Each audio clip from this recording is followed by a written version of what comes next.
Olá, olá seguidores, olá amigos, olá clientes. Terça-feira, dia de dar seguimento aí aos nossos posts motivacionais, de reflexão, de parábolas, de metáforas, de motivação. E hoje eu quero contar uma história que eu ouvi há algum tempo e ela mexeu comigo. E eu espero que ela também mexa contigo e te faça refletir um pouco mais a respeito do assunto. Um pai, ele estava no quintal de sua casa, num gramado gostoso, deitado com o filho pré-adolescente.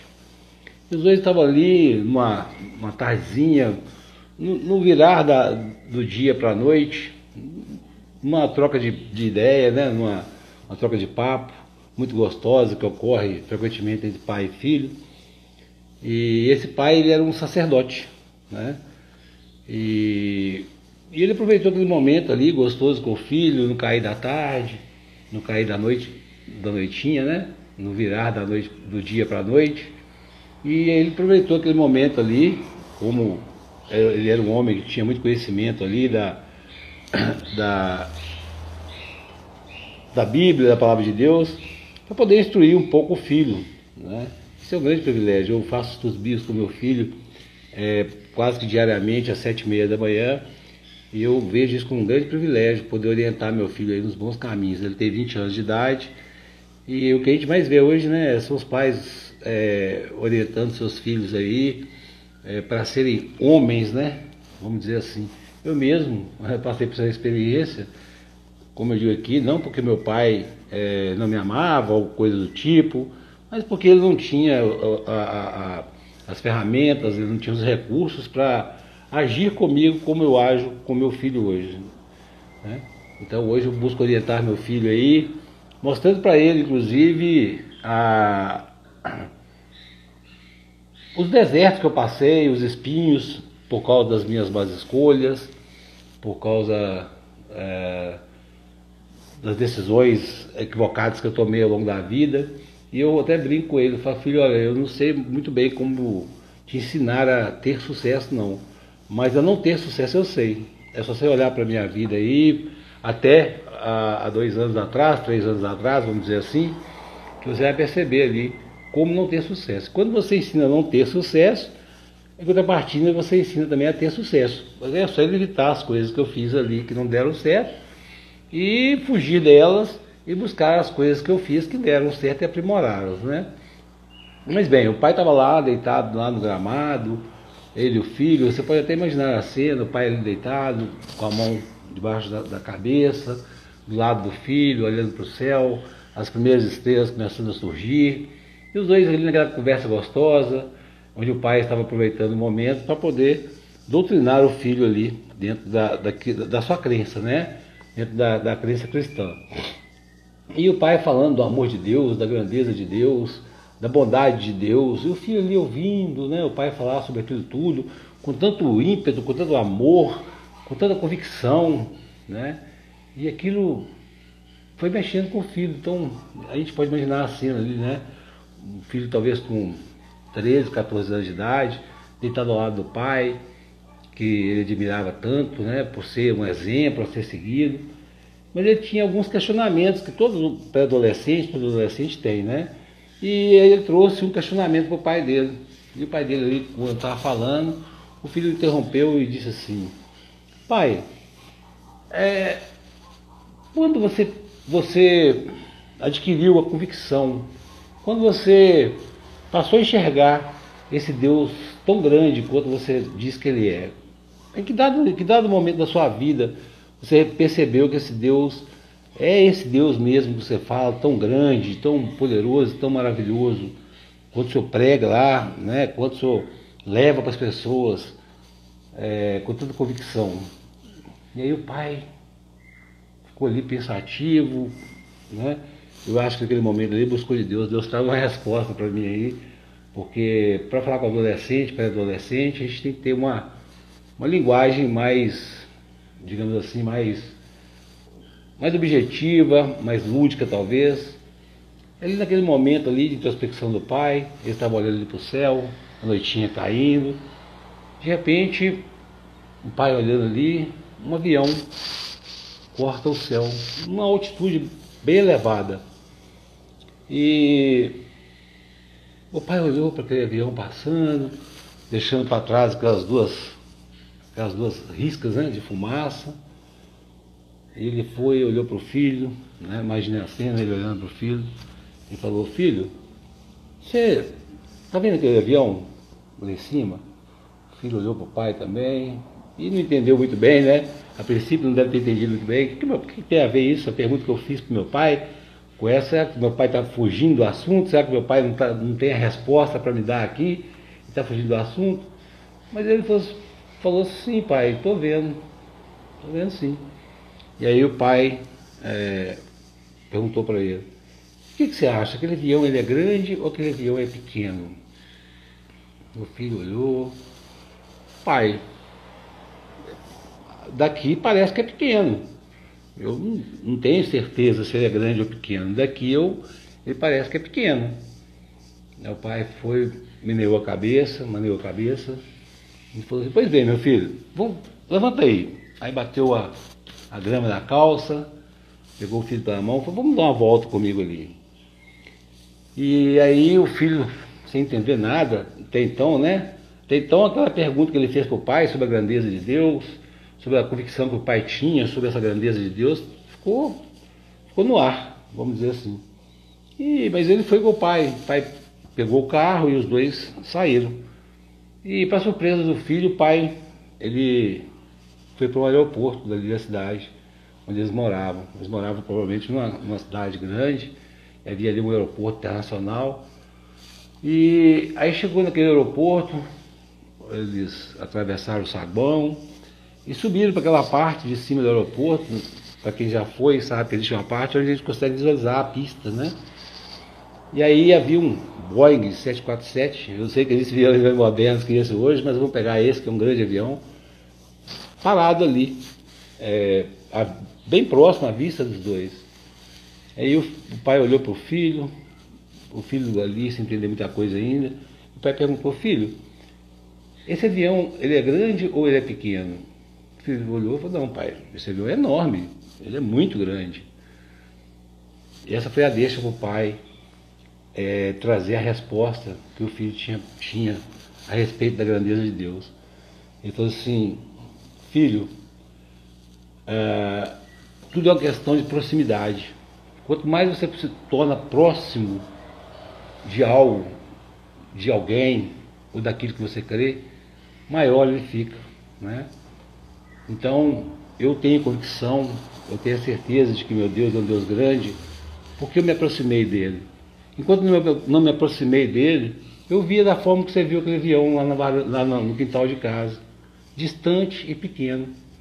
Foi só quando me aproximei dele que eu fui tomar a consciência da sua grandeza, assim como você está tomando consciência da grandeza desse avião aqui agora.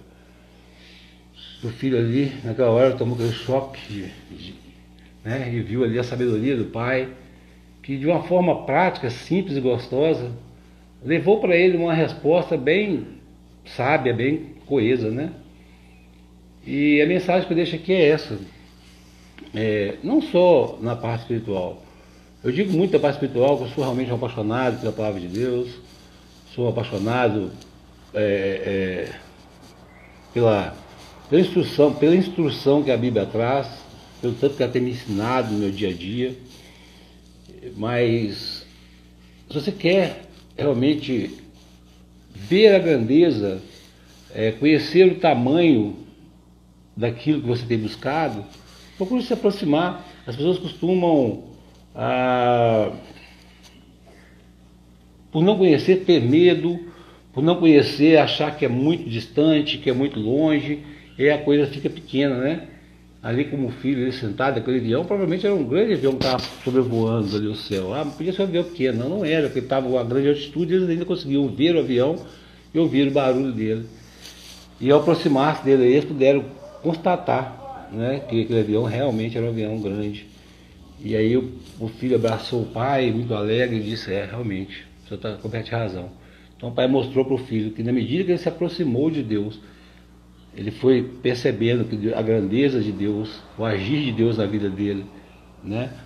Essa semana agora eu passei por alguns testemunhos que Deus me deu.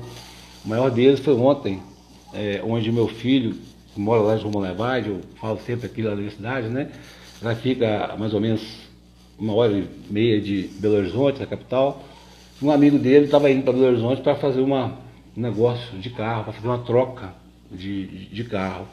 E chamou ele para ir, chamou meu filho para ir. E meu filho, ele se prontificou aí e tal, mas eu não sei muito bem porque o fato é que ele não foi para Belo Horizonte. E aí foi um outro amigo do rapaz que ia fazer a troca do carro. E hoje de manhã, eu nem sabia essa história e tal, hoje de manhã, conversando com meu filho para fazer a leitura da Bíblia, quando eu chamei ele para conversar às 7h30, ele falou: pai, espera um pouquinho que estou vendo a situação aqui. Os meninos capotaram o carro voltando de Belo Horizonte. Eu falei: como assim? Que meninos? Aí ele me contou, falou: olha, ontem o fulano, ciclano, eles foram para Belo Horizonte para fazer uma troca de carro lá, para fazer um negócio de carro. E na volta eles capotaram o carro e eles me chamaram para ir, eu não fui. Na última hora eu resolvi não ir, eu decidi não ir. Então eu vejo ali o cuidado. Algumas pessoas podem falar: nossa, que sorte que ele deu, né? Os meninos não se machucaram, parece que eles estavam ultrapassando um caminhão. A BR é duplicada agora, né? Antes não era uma pista simples de Mão Levade para Belo Horizonte, mas agora é duplicada. E eu até falei com ele: filho, olha, não existe estrada ruim. Estradas ruins, sim, elas propiciam mais acidentes, mas na verdade a imprudência, a imperícia, a falta de cuidado com a manutenção do carro, mais de 90% dos acidentes automobilísticos são frutos de falha humana, né? Ou seja, imprudência, imperícia, falta de manutenção do veículo, né? E os outros 5% aí fica por conta aí da falha mecânica. Mas a questão é essa: a rodovia está duplicada e na volta, à noite, eles foram ultrapassar um caminhão e o carro esbarrou ali no pneu do caminhão e veio a capotar. Os meninos não tiveram nada. Depois ele me ligou falando que os meninos não tiveram nada, que eles tiveram uns arranhõezinhos ali, um grande susto e a perda material. E nesse momento, isso me motivou a trazer essa palavra hoje. Eu vi Deus bem próximo de mim. Esse Deus grande que eu acredito, esse Deus maravilhoso, né? Que por muito tempo eu sempre falei do amor de Deus, da palavra de Deus, eu sempre falei da grandeza de Deus, mesmo nas minhas épocas de loucura lá, mas eu via Deus como aquele pré-adolescente deitado na grama, que olhava lá para cima e via aquele aviãozinho, né? Foi quando eu agora, 2020, voltei para Deus de verdade, buscando sempre falar do amor, da compaixão dele, é que realmente eu percebi como ele ficou maior na minha vida, né? Então não existe Deus vingativo, não existe Deus que castiga. Essas situações são consequências dos nossos atos. E eu falei com ele: olha, filho, tá vendo o amor de Deus, como Deus ali nesse momento agora te poupou, cara, você percebe isso? Ele até falou comigo: nossa, pai, os meninos deram sorte. Eu falei: sorte não, cara, isso é mão de Deus. Onde você vê sorte, eu vejo cuidado e zelo de Deus. Com você, principalmente, que nem foi nessa viagem, de repente poderia não ter machucado, mas não passou nem pelo susto de ter aquele acidente com o carro. E outras coisas mais também, sabe? Meu sogro está passando por uma situação de enfermidade, e aí tem um exame que é para ser feito essa semana, R$400 o exame, e há um custo muito elevado para manter lá os cuidados com o meu sogro. São 5 cuidadores que estão lá, e aí esses R$400 agora está fazendo uma certa diferença. E minha esposa ontem recebeu um Pix de uma prima de R$400, exatamente R$400 o valor da consulta. E essa prima nem sabia dessa questão aí, dessa necessidade desses R$400. E outras coisas mais aqui, que se eu for falar eu vou prolongar demais aqui, mas o fato é que hoje eu me aproximei de Deus, e o interessante é que ele deixa que a gente se aproxime dele e veja a sua grandeza. Deus está lá, né? A questão é nós nos aproximarmos e ver o quão ele é grande, o quão ele é maravilhoso, o quão ele cuida da gente. Então faça essa reflexão hoje. Eu estou trazendo aqui uma visão espiritual, Mas não precisa ser. Se você crê em algo, né, fora do mundo espiritual, vamos falar aí de uma conquista material ou de algum estudo, alguma coisa assim, e às vezes você vê ela longe, distante, começa a caminhar em direção a ela, começa a aproximar-se dela, que você vai ver ela tomando forma, ela crescendo e ela se tornando uma realidade maior na sua vida. Então hoje fica essa reflexão e essa minha gratidão a esse Deus tão maravilhoso que poupou meu filho de ontem, esses meninos também lá, que apesar de ter tombado o carro, não se machucaram grave, tiveram a perda material, mas não se machucaram de forma grave. E eu falei com meu filho, que não é bênção, é lição. Então vamos aprender, né? Porque se não tinha necessidade de ir lá, você ia estar passeando e tal. Então é aquela questão, eu quero, eu preciso e eu posso. Então querer a gente quer tudo, precisar nem de tudo, poder menos ainda. Você ia lá em Belo Horizonte, você está estudando, trabalhando aí na sua parte de marketing, você ia deixar de fazer algo aí para poder passear. Mas essa é a reflexão de hoje, então, né? Convidando você a buscar se aproximar mais daquilo que hoje você vê de forma tão pequena e minúscula, porque está distante. Então se aproxime e perceba aí. No meu caso, eu me aproximei de Deus e tudo aquilo que Ele tem trazido da minha vida hoje são ferramentas. Hoje eu tenho ajudado pessoas na área emocional, na área da saúde mental. Eu que vim de tantas lutas emocionais, tantas lutas mentais, hoje estou sendo instrumento de Deus na vida dessas pessoas, porque outras pessoas foram instrumentos de Deus na minha vida. Eu digo instrumentos exatamente por isso, pela minha fé e pela minha crença, de que medicação, terapeuta, médico, enfermeiro, nada mais são do que instrumentos de Deus. A Bíblia diz que não cai uma árvore sequer se não for da vontade de Deus. Então, eu creio que tudo isso que aconteceu ao longo da minha vida me preparou para estar aqui hoje, socorrendo essas vidas, e glorificando esse Deus tão maravilhoso que eu amo, que eu não tenho vergonha de dizer, muito pelo contrário, eu tenho orgulho de dizer que esse Deus me ama tanto ao ponto de me poupar e poupar a minha família aí de dores desnecessárias. Fica aqui meu abraço, meu voto de uma boa tarde e de um resto de semana maravilhoso. Com Deus.